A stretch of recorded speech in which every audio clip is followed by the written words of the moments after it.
Күндө камчы Кылычевичке кайрылабыз, күндө Садыров Кожоевичке кайрылабыз. Мунун баарын ким көңүлгө алат? Бул качан коррупция токтойт? Ушун менен өмүрүбүз өтүп кетеби? Ушунча жылдан бери кайрылып эле келатам, бир да жылыш болбой койду. Качан жылыш болот? Качан реформа болот? Жогорку соттун төрагасы реформа кыла албайт экен. Анда президент өзүңүз көзөмөлгө алыңыз, өзүңүз реформа жасап бериңиз, өзүңүз задание берип туруңуз, муну жаза, тигини жаза деп. Жанагы ГКМБ башка сот текшерет деп атпайбы? Мына материал. Мына текшерсин. Мына любой комиссия болобу, эксперт коелу, текшерсин. Биз ар бир сөзүбүздө соттордун адилетсиз чыгарган чечимин далилдейбиз. Ар бир жаран бир акча берген тараптын 10 жолу өндүрүшкө ала берет экен бул сотторчу. Жазган апелляция арызын. Ал эми карапайым элди госпошлина төлөбөсүң, сен мындайсың, анда бир причина менен эч качан алардын тарапка чечилген чечимди көргөнүбүз жок.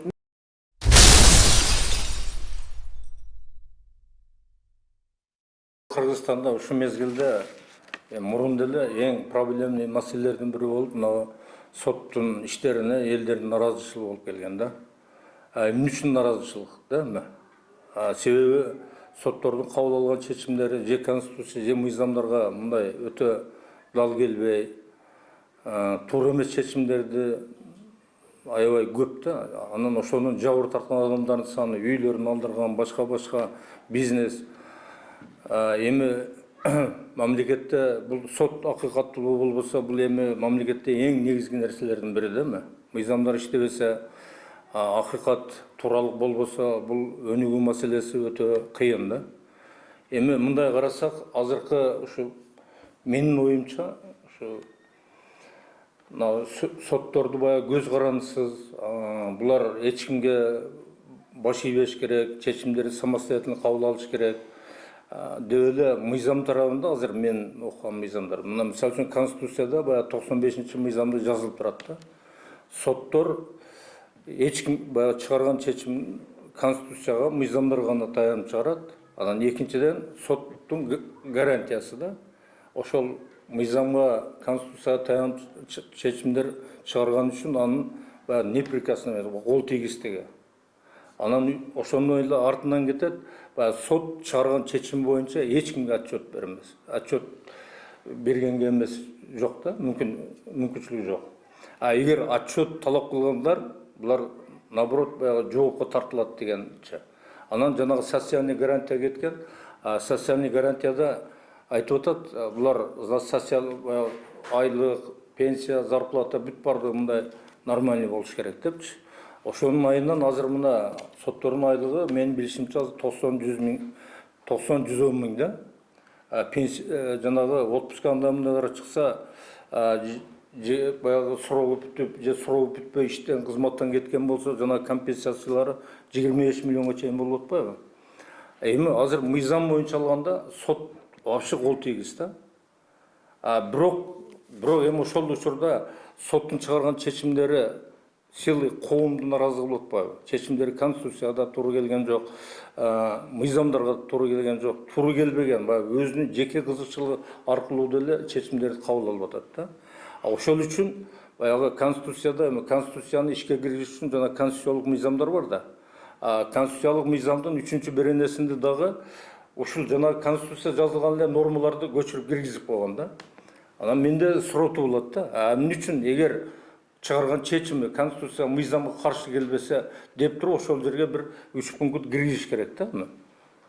Эми бизде мыйзамды жакшы түшүнгөн мыйзам чыгаруучулар жокпу же башкабы, ушул маселе таптакыр козголбойт да. Ошондо мисалы үчүн чыгарган чечимдери мыйзамга дал келбей башка болгон болсо, значит социалдык гарантия менен баягы жанагы көз каранды, независимость дегендери алынып салыныш керек дагы. Анан жанагы жабыр тарткан адамдардын арызы угулуш керек дагы. Ошолорду компенсация бир нерсе кылып жоопко тартылыш керек да. Ошондо гана биз соттордун ишин оңдойбуз деп ойлойм да. Биринчи мыйзам жактан буларды как белый пушистый жөн эле периште кылып койдук. Анан экинчи жагынан ызылдап атабыз да. Бул кичине мыйзамдарга туура келбей калып атат. Мен ошол боюнча бир мындай эки ишти айтмакмын да. Бул баштан өткөн иш. Эки иш бул баягы банктан кредит алгандардын соттогу маселеси. Мынабы Осо любимый вкус деп мына Сокулук районунда Кунтууда бир ишкана ачкан балдар. Байкуш балдар дейм, мындай действительно рядовой. Баягы торт, башка шириндиктерди чыгарабыз дешип туруп, ишкана ачышып, анан булар 3,5 миллион кредит алган. 3,5 миллион кредитти булар 60 айга 5 жылга берип атат да. 5 жылга берип атат, булар эми төлөп атат, башка кылып атат. Төлөп башка кылгандан кийин 19 айдан кийин сотко беришип атат. Сотко бергенде эмне? Баягы бул байкуштар баягы имуществолорун бардыгын койгон да. Мындай алганда биз эми реальный баа менен банктын баалаган баасын алганда айырмасы бир 3-4 миллион да. Ошол именно 3-4 миллионго булар эме кылып туруп, ошону тартып алабыз деп туруп, договор бүт элек. 19 айдан кийин дагы 41 ай бар. Нормально төлөшүп аткан. Анан эң негизгиси булар ушу графигин нормально кылып берсе, бул төлөгөнгө макул да, баягы бизнес иштеп атат башкачы. Жок, булар биз сотко бердик, соттон эме деп, мына биз катыштык ошо сотто Ажимаматов деп Сокулук районунан карады. Ошо байкуш бир 5 ай карады. 5 ай карап, биз айтып атабыз, иштин маңызы менен кара. Иш булар 3 миллион 100 деп доо коюп атат. 3 миллион 100 жок. Мына кара. 2 миллион 700 эле. 460 миңге доо көбөйтүлгөн. Доонун эми баягы маңызы боюнча караганда ушул да. Жок. Же банк тарабындагылар жооп бербейт, мына процесстерге катышып жүрдүк. Же сот өзү бир жакшы эме кылбайт. Биз канча жазып атабыз, далилдеп атабыз, биз ушу далилдерге башкаларга бир жана анан кийин соттун чечиминин акырында биз жок эле кабыл алып салып тур, атайын эмек түткөнгө чамасы булар жок болуп калганда депчи. Биз командировка аяп буякта эле ошол учурда чечим кабыл алыптыр. Канааттандырып, жанагы имуществолордун баягы залог коюлган буюмдарды сатып эме кылгыла депчи. Анан ошентип эмеге апелляция менен эмеге кайрылдык. Чүй областтык сотуна. Чүй областтык сотунда дагы 4 айда карап, Кожобекова, Абдиева, Рысбекова деген судьялар караганда биз видео тартып бардын эме кылдык, мына көрсөтүп эме кылып атабыз. Булар ушунчалык шашылып, Горшовская деген бирөөсү бар эле, аны чыгарды дагы өзү сот экилеген болду экинчи күнү. Аны чыгарып ордуна жаңы Рысбекова деген киргизди, раз сот алмашкандан кийин процесс башкадан караш керек. Булар ошол эч кандай акча эч нерсе жок да, даже бир суроо же башка нерсе жок. Биз суроо берип атабыз. Баягы банктын немелерине ал жок эч нерсе жооп бер. Кудайдан корксоңор, бу жерде жок мындай, жөнүндө зордо эле ала бересиңерби депчи. Бул мыйзамдарга бир да жооп бербейт. Ошо банк боюнча, соттук процессуалдык мыйзамдар боюнча бир дагы мыйзамдын нормасы аткарылган жок да. Чечимди окуп туруп кетип калышты. Чечимди окуп кетип калышты. Кеткенден кийин дагы булар аныктама чыгарып беришти. Анан аныктама менен бул соттор түшүнбөйт окшойт. Маsalan, аныктама менен чечимдин айырмасын. 224-берени бар процессуальный кодекстечи. 220 аныктама баягы жагдайы болбогон, жагдайы менен чечилбеген маселелерде гана алынат да, баягы бир мындай бөлөк эмелердечи. Значит, аныктамасында турат да.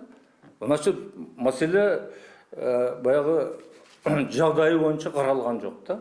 Анан бирок чечимди алып атат да.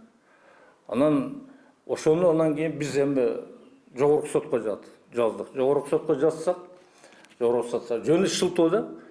Эме деп жазышып атат. Мухаммеджанов, Ишалиев, Давлетов деген үчөө карап, Мухаммеджанов деген председатель экен. Эч кимди катыштырбай туруп эле жооп жазып атат, карачы. Бу баягы пошлинадан төлөп өпсүңөр башка депчи. Биз ошол убакта эле жазып атабыз, ошо жазган эмедечи. Себеби жогорку соттун 20-жылы 29 майында пленум токтому бар, 41-пункт депчи. Мында жазып атат. Ошол 38-чи жана 24-чү административный кодекстин, 38-чи жана жарандык процессуалдык кодекстин алкагында кабыл алынган апелляциялык сот инстанциясынын талаштуу маңызы боюнча чечпеген сот актысына карата пошлина алынбайт депчи. Иш биздики бул маселе биринчи инстанциясындагы баягы маңызы боюнча каралган жок. Экинчи инстанцияда каралган жок. Значит, бул эч кандай эмеге төлөм алынбаш керек да. Бул ошону кайтарып атат. Жана Давлет Мухаммеджанов эч ким катыштырбайт чечим алгандан кийин баягы оңдоп туруп кайра берип атабыз да. Кайра берип атсак, Камчыбеков деген орун басары кат менен кайрылып тур. Ол катты аягына чейин окуп алыптыр да. Катта жөн эле ошо жанагылардын пунктун эле кылып, ошо толуктап туруп берсеңер болот депчи. Мен таң калдым да. Аерде биз ушул жогорку соттун пленумун токтому бар. Ошого ошолорду эске алып туруп, ишти производство алгыла. Жогорку сотто каргап чечим чыгарып берели атмен кылып. Биринчи инстанцияга жөнөтсөңөр кайра.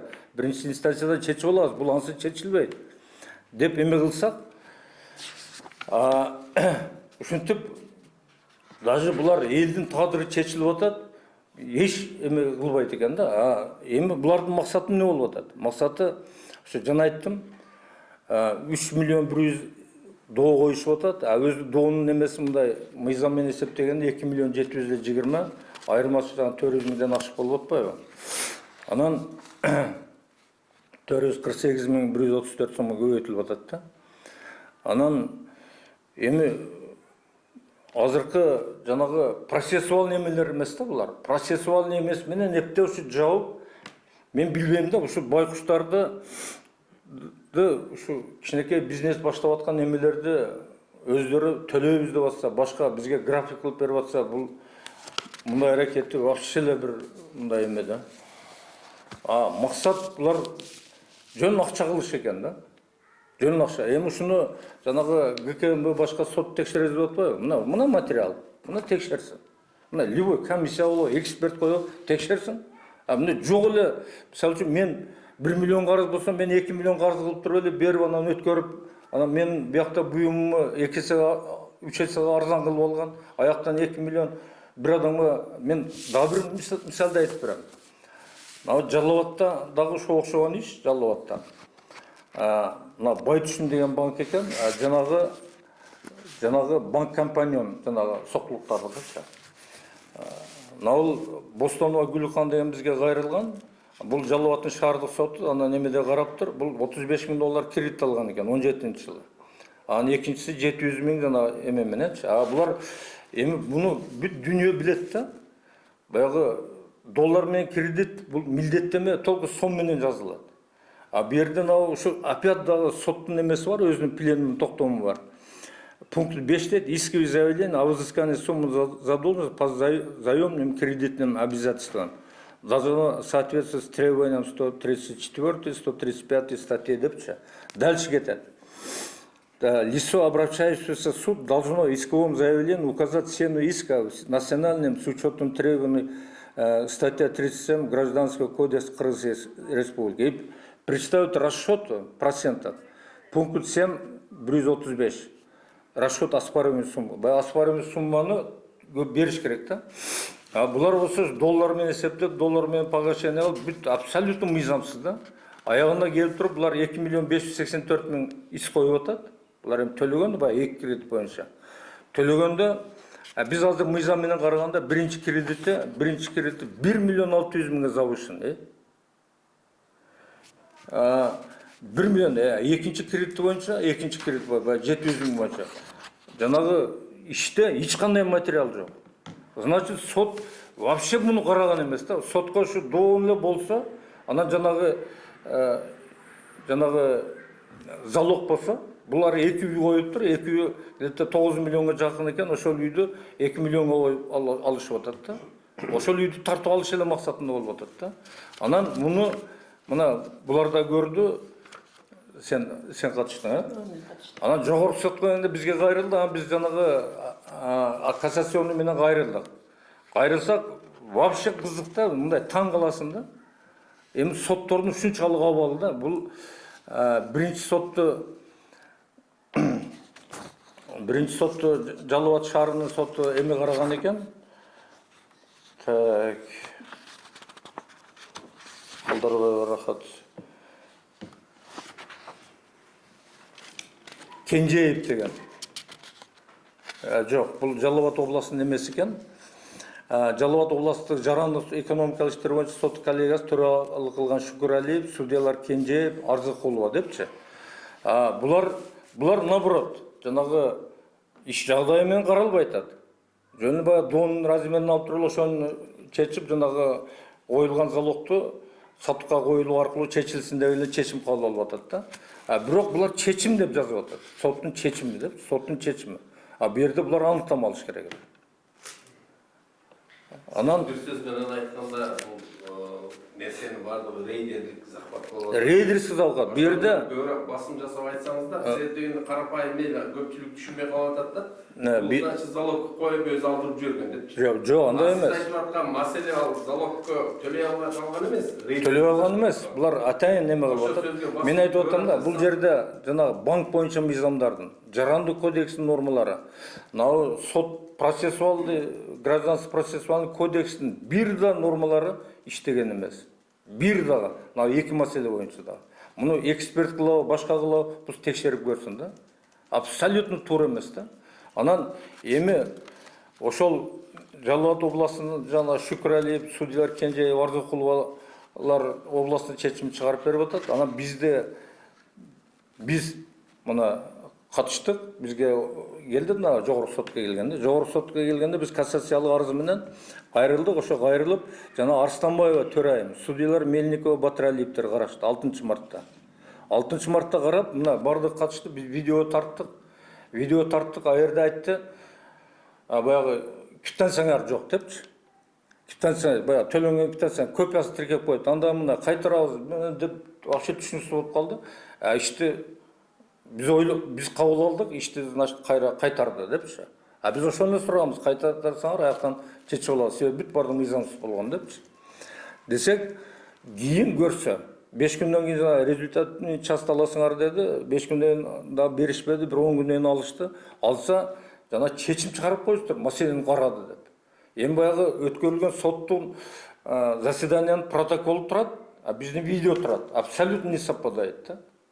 Эми ушундай, бул мен бир акмакчылык дегенден башка айта албайсың да. Кантип ушундай эме кылат да. Андан көрө процессуальный эле тартип менен карап, далил болсо далил болсо биз канча далилдерди, биздин келген далилдер бунун жарабайт, мунун кылбайт, бул мыйзам менен бул мыйзам иштейт дегендей кылыш керек эле да. Анан ошол жанагы эмеге квитанциянын копиясы тиркелген деп туруп кайтарылмыш болуп туруп, так олордун жанагы үй залог коюлган буюмдар сатылсын, өндүрүп алынсын деген чечим кабыл алып турган. Бул эми бул адамгерчиликке жаткан чечим да. Билбейм мен, биз Арстанбаеваны жакшы эле билчү элек. Ушунда мен таң калган нерсем, ушулар ушул ишке эмне үчүн кантип барып атат да. Буларда эмне профессионалдык бир мындай эме жокпу? Адамдарда профессионалдык эме болот да. Бу мен мынчалык пас кетпейин дегендей болуш керек да, туурабы? Көрсө, мен эсептедим да азырча. Эми жоопкер тарткан зыян, ушулардын чечими менен келген зыянды эсептегенде, булардын үйү жана эки үйү 10 миллион 300 эме 10 миллион 300 миң экен да.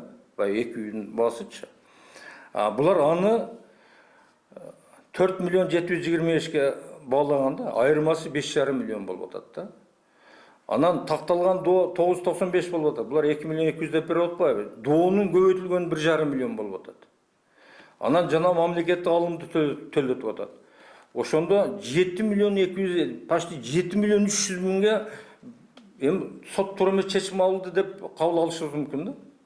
Сот тура эмес чечим кабыл алып, сот тура эле чечим алып тур, эми төлөбөй калсалар башка сен жана айтып аткандайчы. Бирок ошо тура эмес чечимдин артынан бир адамга 7,5 миллион зыян келип атат. Бул 7,5 миллионду эч ким көтөрө албайт. Ошо жанкая өздөрү карыз алып алып, анан төлөй албай, өздөрү ушинтип эме кылат дегендер, бул ушундай башына түшсүн. Эч ким төлөй албайт. Булар спокойно, мына 3 судья тең ишти жагдайы менен караган жок. Биринчисинде дагы, экинчисинде дагы, үчүнчүсүндө чыгарган чечими дагы жагдайы менен карабаса, эки жолу биринчи инстанция, экинчи инстанция аныктама деп кабыл алыш керек. Бирок чечим деп кабыл алып атат. Значит, жагдайы менен карады деп атат да, жагдай жок. Баягы жанагы граждандык иштин ичинде эч кандай иш нерселер жок. Мен ошолор боюнча эме кылып чыктым да. Эми мен айтмакчымын да, мына азыр дагы кайтарып бердик бизче. Бұлар көрсе, жана председатель Базарбеков деп жазат екенбіз, ал бір зам алат екен да, даже оқып айтты екен да. Біз 2 арыз берсе, біреуінің жарымына жауап бере, екіншісіне даже жоқ да. Мұндай жауапкершілік менен біз сот системасын оңдай албайбыз. Мұндай система менен, ушундай адамдардың әрекеттері менен біз бұл ақиқатты туралықты қыла албайбыз. Егер туралы ақиқат болбаса, егер мыйзамдар иштебесе, мыйзамдар так аткарылбаса, анан окшогон байкуштарды кичине иш кылам деп бир болбогон акчага, мисалы үчүн 3,5 миллион кредит бул эч нерсе эмес да, сом. Бир 3,5 миллион доллар же башка берип аткан жери жок. Ушуларды ушинтип эле чыркыратып, баягы бизнес кылам деген максаты неменен бүтүп атат? Үйүн бар жоон алдырып көчөдө калып атат, Биздин сот система ошол үчүн жаралыптыр да. Мындай сот системанын эмне кереги бар андачы? Эмне үчүн бизде конституция жазылат? Эмне үчүн жарандык кодекстер жазылат? Эмне үчүн жарандык процессуалдык кодекс деп жазат? Бул процессуалдык кодекстин ар бири соттор үчүн бул эме болуш керек, эреже. Толук ошонун негизинде караш керек. Бул бир статья иштебесе.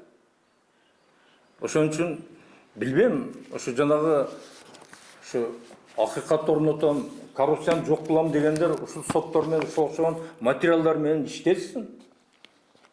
Булар ушинтип эле даже арыз албай, башка кылып ушундай процедуралар менен тажатып туруп эле анан баягы чечим ошо ойдон калат экен дагы. Бир байкуш, бир семья жок болду да. Булардын эми пайдасы кандай болуп атат? Эми соттун председатели айткандай, биз 3 миң, 5 миң, 10 миң доллар алабыз.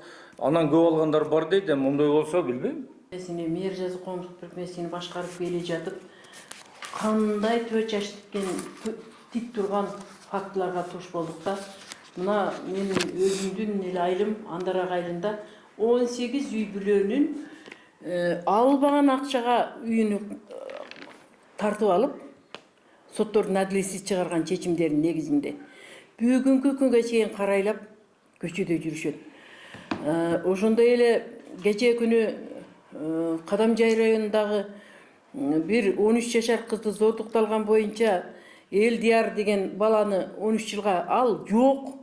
Ошол окуя болгон жерде жок. Биз барып документалдык фильмда тартып келдик. Башка жерде жүргөн баланы чыркыратып алып келип 13 жылга кесип жиберди. 4 баланын экөөсү өлүп калды. СИЗОдо эле экөөсү, бирөөсү өмүр бою түрмөгө кетти. Мындай мисалдар аябай көп. Азыр кечээ күнү эле биздин өзүбүздүн коомдо Матниязова Сүрям деген айымды 26 жылдан бери прокуратура калкалайт, тергөөчүсү жашырат, бардыгы биргелешип алып туруп, ушундай бир адилетсиздик менен 26 жылдан бери өткөндө 7 март күнү чыркыратып үйүнөн чыгарып, азыр Каракол мэриясында жашап жатат.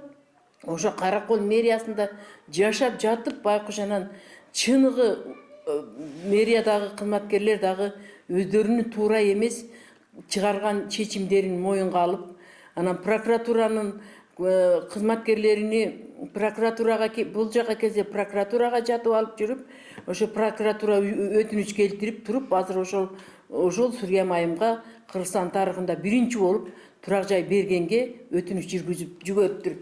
Биз ар бир сөзүбүздө соттордун адилетсиз чыгарган чечимин далилдейбиз. Ар бир жаран бир акча берген тараптын 10 жолу өндүрүшкө ала берет экен бул сотторчу. Жазган апелляция арызын. Ал эми карапайым элди госпошлина төлөбөсүң, сен мындайсың, анда бир причина менен эч качан алардын тарапка чечилген чечимди көргөнүбүз жок. Мен муну менен эмне айткым келет? Муну менен азыр менден кийинки мына Муратов аябай далилдүү фактыларды өзүнүн катышуусу жок мошенниктер үйүнө алып 14 жылдан бери жабыркаган ишин бүт жарыкка чыгарды. Урматтуу кыргызстандыктар, урматтуу Садыр Нуркожоевич, мына азыркы менде мурун сүйлөгөн Абдымалик Кудайбердиев соттордун адилетсиз, негизсиз, аныктамасыз чыгарган чечимдерине жооп бериш керек соттор. Сотторду кудай кылбашыбыз керек. Ал конституцияда жазылып турат. Ошондуктан кыргызстандыктар ойгонолу. Соттордун чечими чыкканда аныктамабы, чечим аксакал айткандай чечимби же аныктамабы ушуну билели. Биздин элдин сабатсыздыгынан пайдаланып сотто каралып жаткан ишке биз киргише албайбыз дейт. Тергөөдө каралып жаткан иштерди биз мынта албайбыз. Анан эл кайда барат?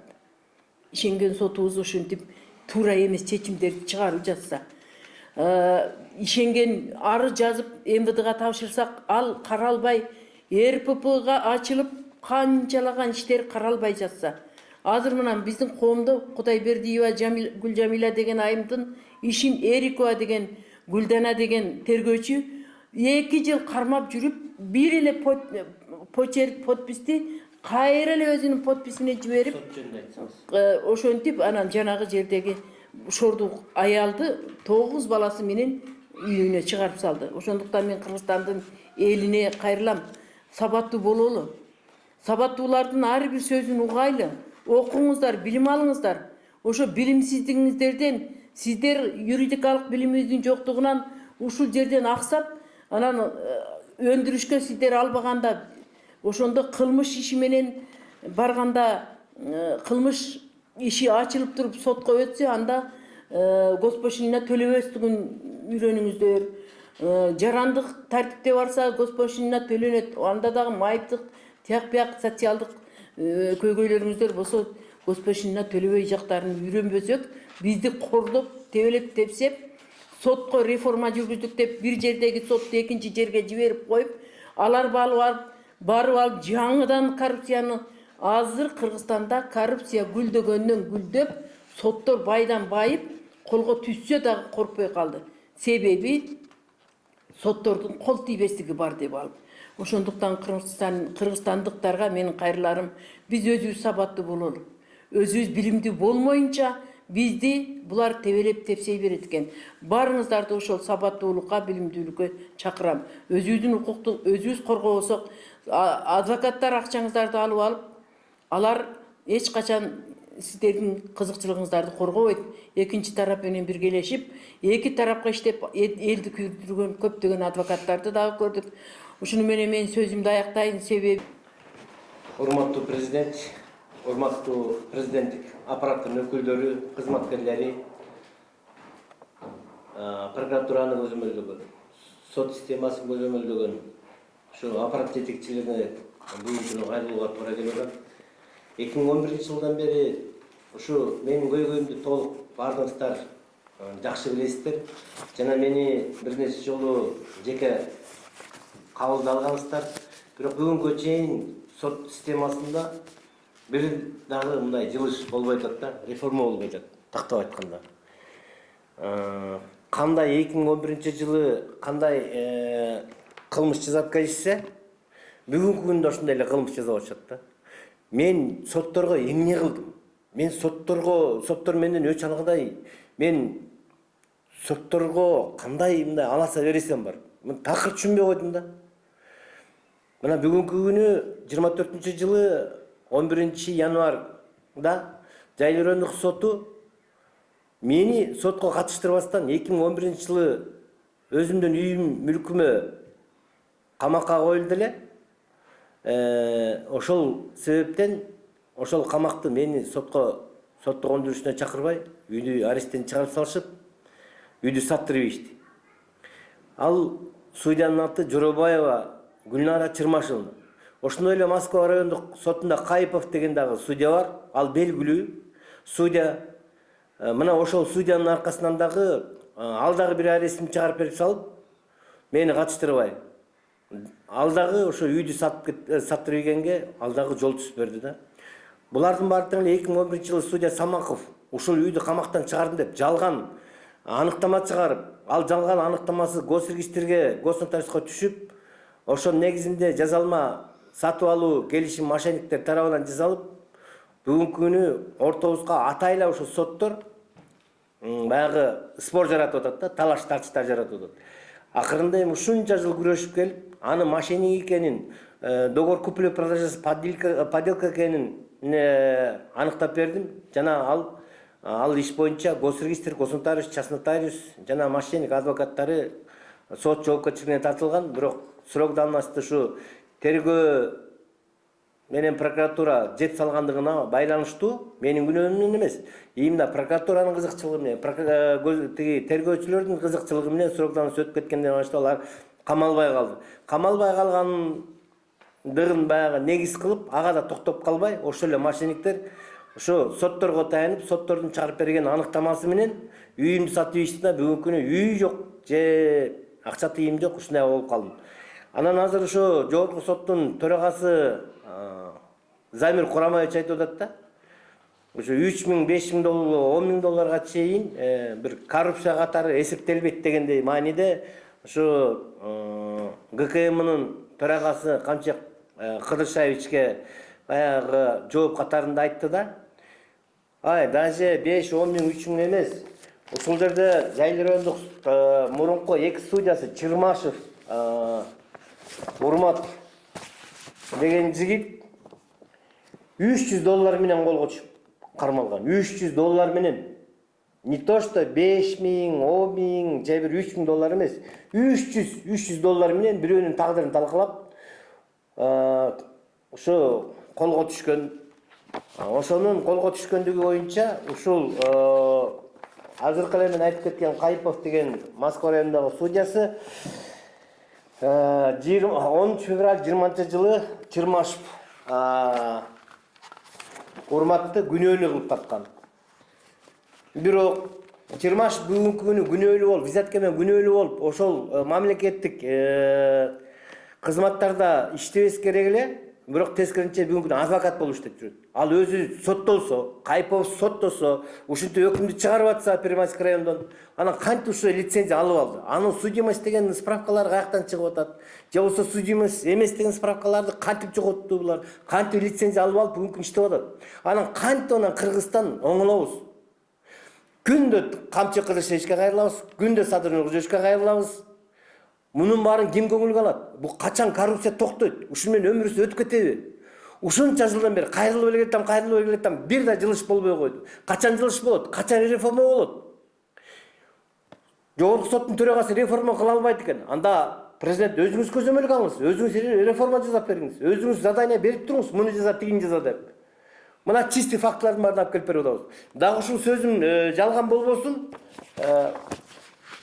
2024-жылы 19-июнда Чүй областтык соту, Чүй областтык ГКМсына ушул судья Чырмашев дагы менин үйүмө дагы жармашып жазалма чечимдер чыгаргандыгы боюнча жана протоколдорго жазалма койгондугу боюнча анын ошол жердеги соттук протоколдорунда колдору жазалма экени көрсөтүлүп, ал жердеги соттун секретарынын фамилиялары көрсөтүлгөн, алар болсо көрсөтмө беришти. Бул судьянын мен секретары болгон эмесмин, колум баары жазалма экен деп.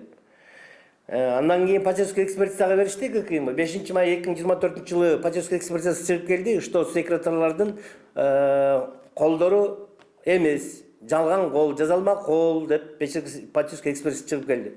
Бирок ошо протоколдогу соттун секретарлары ушундай решенияларга катышты, сот жүрдү деп анан чечимдер чыгарып атпайбы? Бул чечимдердин баардыгын 2012-жылдан бери бул чечим чыгарган жок бул. Бул сотто отурумдук өткөргөн жок деп келатам. Эч ким ишенген эмес. Мына быйыл 24-жылы ушуну канча жылдан кийин ушунун коррупционер экенин, ушунун кылмыш жасаган бул мошенник судья экенин далилдеп берип атат. Канча жылдан кийин. Убагында далилдеп койсо болот беле? Ушундай эле соттордун үстүнөн жазага тартып койсо, башка сотторго Камчы Кыдыршевич айткандай сабак болот беле? Башка соттордун баары тең ушулардай кылмыш жазабайт беле? Булар кылмыш жазабай калса биз экономический кризиске кирип, үй бүлөсү менен жакырлыкка кирип, ажырашуу, көп балалуу болго турган мүмкүнчүлүктөрдөн ажыроо, же болбосо бир бомуш сыяк болуп кеткенден бир сактанат белек, сактайт белебизди? Как будто мамлекет жоктой.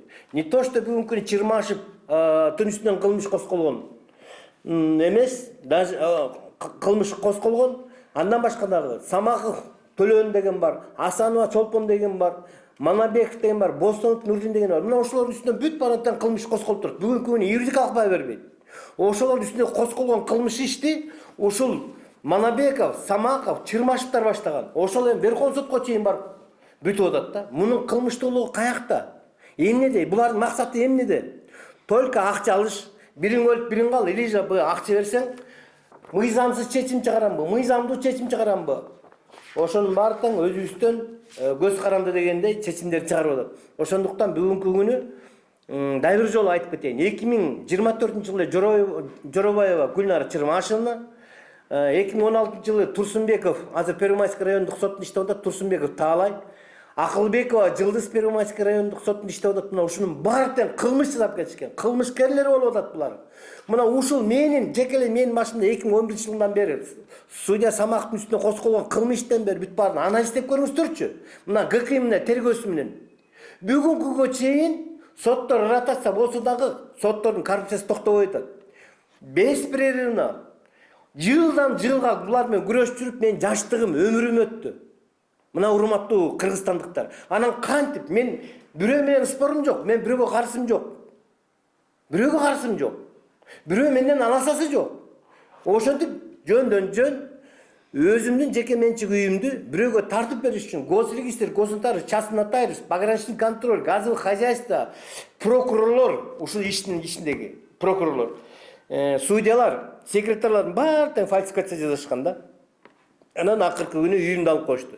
Эми ошо Абдумаликемдин айткандардын баары тең мына чындыгында чындык. Эгерде соттор оң болбосоңуздар, анда биз мамлекеттен чыгып кетели да. Жекелей меники эмес, ушул Абдумаликем айткандай, кредит алган жерде кантип анан кредит алган киши утат. Кантип утат? Эч кандай спору жок. Мен үйүмдү тартып алсаңар, прокуроруң, судьяң, тергөөчүң баарың баш болуп, адвокатың баш болуп, баарыңар тартып алсаңар. Анан кантип ушу кредит алган киши утат? Кредитке залогко бердиңби? Бүттү, утулат экенсиң да. Ушундай кредиттен жабыркаган элдер бүгүнкү күнү Абдумаликем аябай көп каралышат да. Ичим ооруйт просто, жүрөгүм ооруйт. Ошол багыш бечаралардын өтүп аткан күндөрү, ыйлап аткан көз жаштары меникиден жаман болуп атат. Ошондуктан ушу Абдумаликемди толук колдойм. Урматтуу президент, урматтуу президенттин өкүлдөрү, урматтуу сот өкүлдөрү, судьялар, жогорку соттун судьялары, айрыкча Арыстанбаеваны айтып кеттиңиз.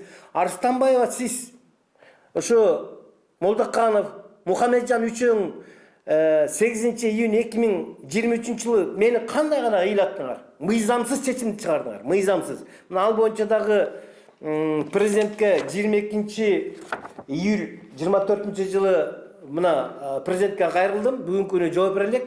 Бирок соттор жана прокуратуранын жүзүнөн реформалоо отдели карап атат. Кудайым буйрса бир ишенич бар. Эми ошолор ушу жыйынтыгын чыгарып берет. Ушу судьялардын баары тең беспредел кылып аткан президентке жеткизет деген терең ишеничим бар да. Эмесе көңүл бургансыздарга чоң рахмат.